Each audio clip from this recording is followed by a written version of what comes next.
รายการภาคข่าวภายในแขวงท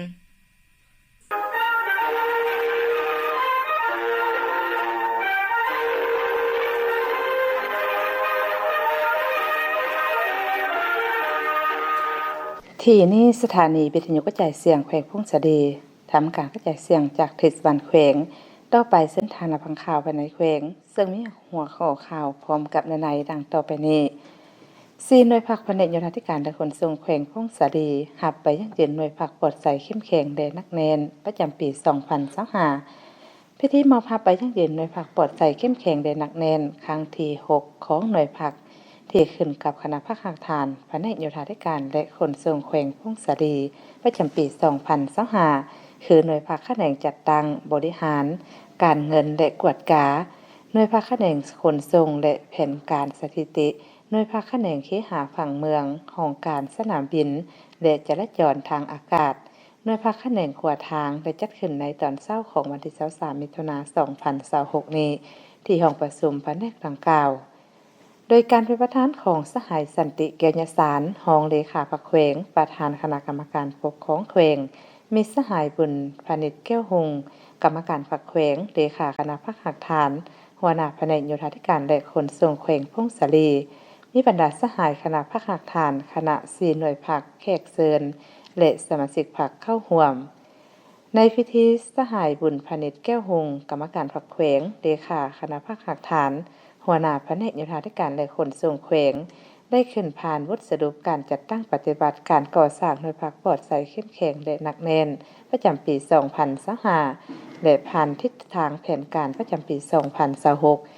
ซึ่งปี2025ผ่านมาคณะภาคมี4หน่วยภาคขึ้นกับคือหน่วยภาคบริหารกวดกาหน่วยภาคแขนงแผนการขนส่ง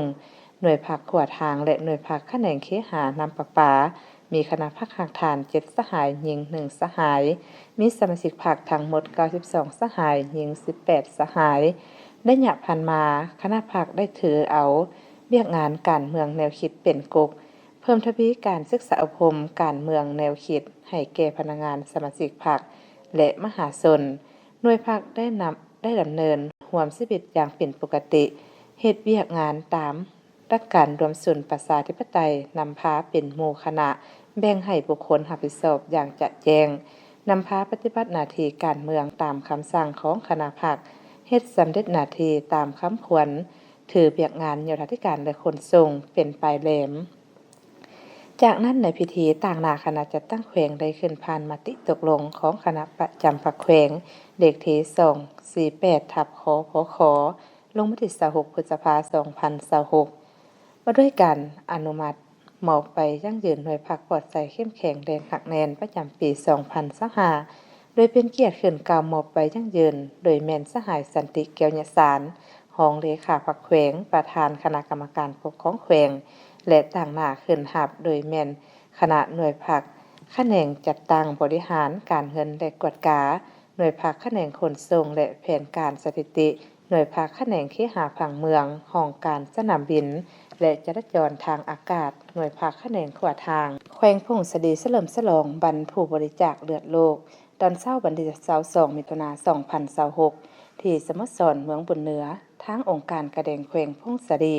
ได้จัดพิธีเฉลิมฉลองวันผู้บริจาคเลือดโลก14มิถุนายน2026ครบรอบ22ปีโดยการเป็นประธานของท่านอูคำตุลพันธ์กรรมการประจำภาคแขวงรองประธานคณะกรรมการปกครองแขวงผู้สินำโครงเขตวัฒนธรรมสังคมขันแขวงมีท่านคำเปืองเมืองใสเลขาหน่วยภาคหัวหน้าองค์การกระแดงแขวงมีบรรดาหัวหน้าห้องหัวหน้าแผนการมีพระเถระนุเถระสภาประชาชนแขวงส่งกำลังป้องกันศาสตร์ป้องกันความสงบโหงหมอองค์การจัดตั้งมหาชนพร้อมด้วยคณะกรรมการส่งเสริมการบริจาคเลือดส่งเลือดขันแขวงขันเมืองมีผู้ต่างหน้าหัวหน่วยธุรกิจตลอดหอดผู้บริจาคเลือดเข้าร่วมท่านอูคำตุลพันธ์กรรมการประจำภาคแขวงรองประธานคณะกรรมการปกครองแขวงผู้สินำโครงเขตวัฒนธรรมสังคมขันแขวงได้หวนคืนประวัติความเป็นมาของวันผู้บริจาคเลือดโลกซึ่งวันที่14มิถุนายนของทุกๆปีเป็นวันแห่งการเฉลิมฉลองวันผู้บริจาคเลือดโลกอยู่ทั่วทุกมุมโลก เพื่อแสดงความรู้บุญคุณย่อมย่อและจารึกคุณงามความดีต่อผู้บริจาคเลือดทุกท่านที่ได้มอบของขวัญอันมีค่าที่สุดต่อชีวิตคือการบริจาคเลือดด้วยความสมัครใจโดยบ่เรียกร้องสิ่งตอบแทนเพื่อช่วยเหลือคนเจ็บพร้อมทั้งเป็นการสร้างจิตสำนึกให้ทั่วสังคมได้เห็นถึงความจำเป็นของการบริจาคเลือดอย่างเป็นประจำในเดือนพฤษภาคมปี 2005 กองประชุมใหญ่ขององค์การอนามัยโลกครั้งที่ 58 ได้มีการลงนามข้อตกลงในการสนับสนุนการบริจาคเลือดด้วยความสมัครใจและได้กำหนดเอาวันที่ 14 มิถุนายนของทุกๆปีเป็นวันผู้บริจาคเลือดโลกวันที่ 14 มิถุนายนนี้ยังเป็นวันคล้ายวันเกิดของท่านคาร์เดน สแตนเนอร์นักชีววิทยาชาวอังกฤษผู้ที่ได้ค้นพบหมวดเลือดระบบ ABO เป็นคนทำอิฐซึ่งถือว่าเป็นการไขสังกัดใหม่ของการส่งเลือดที่มีความปลอดภัยให้แก่คนเจ็บอยู่ในโลกนี้ในกองประชุมครั้งนี้บรรดาประเทศสมาชิกขององค์การอนามัยโลกยังได้มีข้อตกลงร่วมกันที่จะสนับสนุนช่วยเหลือและร่วมมือกันระหว่างประเทศเพื่อให้มีการกำกับดูแลบริหารจัดการบริการเลือดให้มีความยืนยงและเหมาะสมโดยภาครัฐจะต้องสนับสนุนและให้ความช่วยเหลือด้านนโยบายพร้อมทางงบประมาณที่เพียงพอเพื่อรับประกันให้การสนองเลือดมีความเพียงพอมีคุณภาพมีความปลอดภัยสูงและเพิ่มทวีการปลุกระดมคนขวายบริจาคเลือดแบบสมัครใจบ่เรียกร้องสิ่งตอบแทนให้มีประสิทธิภาพสามารถตอบสนองความต้องการเลือดของคนเจ็บภายในประเทศของตนได้อย่างทันการดังนั้นในแต่ละปีองค์การอนามัยโลกสหพันธ์กาแดงและสิทธิพงษ์เดินแดงสากลพร้อมด้วยหน่วยงานสากลที่เกี่ยวข้องได้กำหนดคำขวัญที่มีเนื้อในปลุกระดมแตกต่างกันไปสำหรับคำขวัญบรรผู้บริจาคเลือดโลกประจำปี 2026 นี้แม่น1 หยอดเลือดเพื่อมนุษยธรรมให้เลือดให้ชีวิตในปี 2025 ผ่านมาการหาบริจาคเลือดอยู่ภายในแขวงทั้งหมดในศูนย์และนอกศูนย์สามารถเก็บรักษาเลือดได้ทั้งหมด338ถุงในนี้เป็นเพศหญิง95คนถ้าแยกตามประเภทแม่นได้จากผู้บริจาคแบบสมัครใจ105คนหญิง45คนและแบบทดแทนพี่น้อง233คนหญิง50คนถ้าเทียบใส่แผนคาดคะเนประจำปี 2025ที่ตั้งไว้600ถุงต่อปีแม่นสามารถบรรจุได้ 56.33 ส่วนร้อยยังบ่ทันบรรจุคาดหมาย262ถุงหรือเท่ากับ 43.67 ส่วนร้อยและพวกเฮาได้ออกวัดผู้บริจาคเลือดได้ทั้งหมด105คนสำหรับผลงาน 6 เดือนต้นปี 2026แม่นได้สืบต่ออย่างตั้งหน้าสามารถจัดตั้งปฏิบัติรับบริจาคเลือดอยู่ภายในแขวงได้รวมทั้งหมด181ถุงในศูนย์แม่น117ถุงนอกศูนย์แม่น16ถุงเมืองขวา29ถุงเมืองพงษดี19ถุงถ้าเทียบใส่แผนคาดคะเนประจำปี 2026ที่ตั้งไว้650ถุงต่อปีแม่นสามารถบรรจุได้ 27.85 ส่วนร้อยยังบ่ทันบรรจุคาดหมาย469ถุงหรือเท่ากับ 72.15 ส่วนร้อยถ้าว่าตัวเลขยังสูงหลายปี 2026แม่นการคาดหมายสู่สนในการปลุกระดมรับบริจาคเลือดในทั่วประเทศซึ่งแต่ละแขวงนำไปจัดตั้งปฏิบัติในปีต่อๆไปก็จะมีการเพิ่มขึ้นในแต่ละปีฮอดปี 2030 ต้องให้บรรจุ120,000 ถุงและการบริจาคเลือดแบบสมัครใจพร้อมนั้นผู้ที่บริจาคเลือดเป็นปกติและผู้ที่บริจาคเลือดหลายครั้งขึ้นแสดงความรู้สึกของตนต่อพิธีพร้อมทางแนะนำความสำคัญของบริจาคเลือดทางด้านเทคนิควิชาการสร้างกิจกรรมคำถามคำตอบจากนั้นผู้เข้าร่วมกิจกรรมการร่วมบริจาคเลือดแบบสมัครใจจำนวน7ทานหญิง3ทานเลือด7ถุงพร้อมทางมอบไปย่อๆของที่ระลึกให้บริจาคเลือดหลายครั้งและบริจาคเลือดใหม่เติมอีกเมืองยอดอู่แขวงพงษดีประทับเดือนการระลึก70ปีวันสร้างต่างภาคประชาชนปฏิบัติลาวพิธีดังกล่าวได้จัดขึ้นในตอนเช้าของวันที่2มิถุนายน 2026นี้ที่สโมสรของเมืองยอดอู่แขวงพงษดี โดยการเป็นประธานของสหายสมหวังสมวิไลกรรมการพรรคแขวงเลขาพรรคเมืองหัวหน้าคณะสมาชิกสภาประชาชนประจำเมืองมีบรรดาสหายกรรมการประจำพรรคเมืองกรรมการพรรคเมืองหัวหน้าห้องหัวหน้านายและพลทหารนายและพลตำรวจการนำอดีตการนำเมืองพนักงานบำนาญพนักงานรัฐกรเข้าร่วม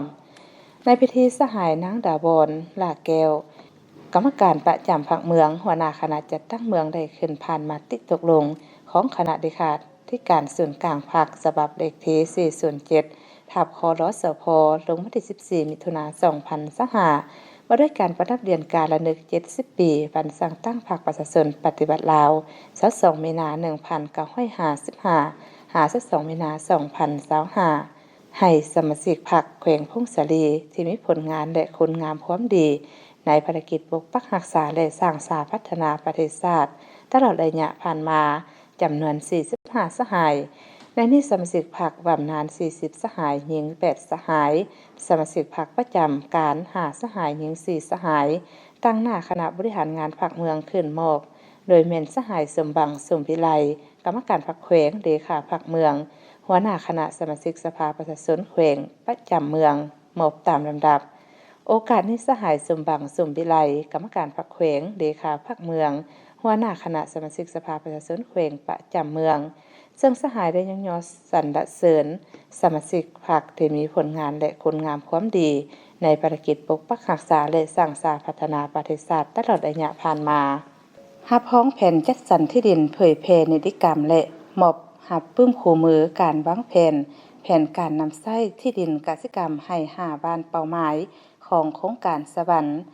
กองประชุมดังกล่าวได้จัดขึ้นในวันที่19มิถุนายน